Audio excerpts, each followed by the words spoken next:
ഇനി നമുക്ക് വളരെ പെട്ടെന്ന് ദില്ലി നിയമസഭാ തെരഞ്ഞെടുപ്പുമായി ബന്ധപ്പെട്ട വാർത്തയിലേക്ക് കൂടി കടക്കേണ്ടതുണ്ട്. ദില്ലി നിയമസഭാ തെരഞ്ഞെടുപ്പ് പരസ്യ പ്രചാരണം നാളെ സമാപിക്കും. യമുന നദിയിലെ വിഷമാലിന്യം, കുടിവെള്ള പ്രശ്നം, മദ്യനയ കേസ്, ക്രമസമാധാന തകർച്ച തുടങ്ങി ഒട്ടേറെ വിഷയങ്ങളാണ് മുന്നണികൾ പ്രചാരണത്തിൽ ആയുധമാക്കിയത്. അതിനിടെ AAPയിൽ നിന്നും രാജിവെച്ച് 8 MLAമാർ BJPയിൽ ചേർന്നു. വിവരങ്ങളുമായി സിബി ചേരുന്നുണ്ട്. സിബി, ദില്ലി തെരഞ്ഞെടുപ്പ് ചൂടിൽ തന്നെയാണ് ഈ തണുപ്പ് കാലാവസ്ഥയിലും തെരഞ്ഞെടുപ്പ് ചൂടിൽ വലിയ രീതിയിൽ ഉള്ള ഒരു മുന്നേറ്റമാണ് കാണാൻ സാധിക്കുന്നത്. ഏറ്റവും പ്രധാനം, കോൺഗ്രസ് ചിത്രത്തിൽ പോലും ഇല്ലാത്ത രീതിയിലുള്ള പ്രചാരണമാണ് കണ്ടത്. എന്താണ് ഇതുമായി ബന്ധപ്പെട്ടുള്ള കൂടുതൽ വിവരങ്ങൾ?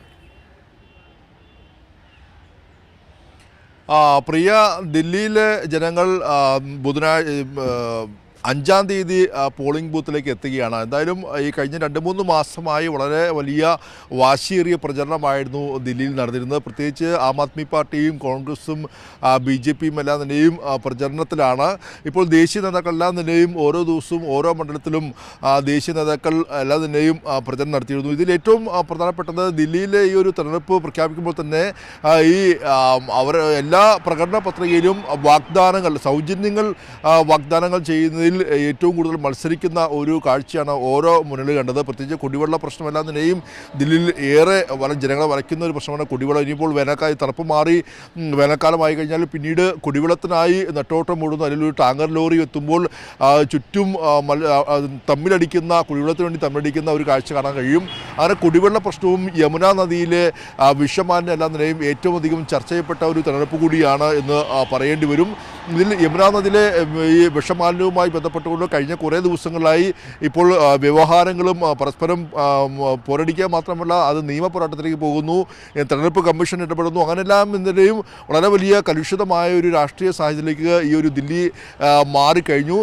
കഴിഞ്ഞ ദിവസം ഈ തൊട്ടടുത്തുള്ള അയൽ സംസ്ഥാനമായ BJP ഭരിക്കുന്ന ഹരിയാനയാണ് യമുനയിൽ വിഷം കലർത്തുന്നതെന്ന് അരവിന്ദ് കെജ്രിവാൾ പ്രഖ്യാപിക്കുന്നു.